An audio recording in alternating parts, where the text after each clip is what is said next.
Welcome back to another episode of Vocabulary Vibes, where we delve into the fascinating world of words to enrich your English vocabulary. I'm your host, Alex, and joining me today is our language enthusiast and guest, Emily. How are you doing, Emily? Thanks, Alex. I'm excited to be here and share some valuable vocabulary with our listeners. Fantastic. So, let's dive right in. Emily, could you start us off with our first word? Absolutely. Our first word is ubiquitous. Ubiquitous means something that is everywhere or seems to be present everywhere at the same time. For example, smartphones have become ubiquitous in today's society. Yes. A perfect word to describe the prevalence of technology in our daily lives. Our next word is plethora. Plethora refers to an abundance or excess of something. For instance, there's a plethora of options when it comes to choosing a new book to read. That's right, Alex. Moving on, let's talk about serendipity. Serendipity is when you stumble upon something good or fortunate by chance. Like finding your favorite childhood book in a second-hand bookstore. Serendipity indeed. Now, let's explore the word eloquent. Eloquent describes someone who can express themselves fluently and persuasively. A great example would be Martin Luther King Jr.'s eloquent speeches during the civil rights movement.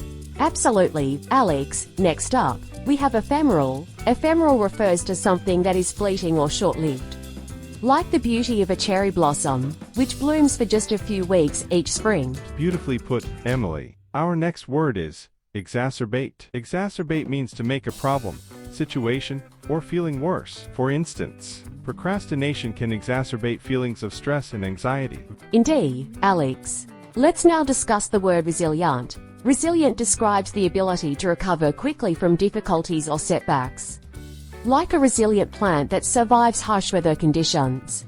Very apt comparison, Emily. Moving on, our eighth word is quintessential. Quintessential refers to the most perfect or typical example of something. Think of Paris as the quintessential romantic city. Absolutely, Alex. And finally, our last word for today is veracity. Veracity means truthfulness or accuracy.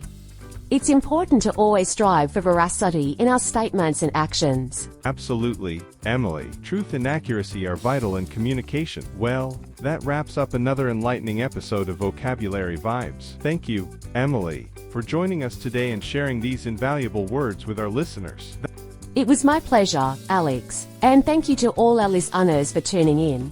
Remember to keep expanding your vocabulary. And until next time, stay curious. That's all for now, folks. Tune in next time for more Vocabulary Vibes. Until then, keep learning and exploring the wonders of language. Goodbye.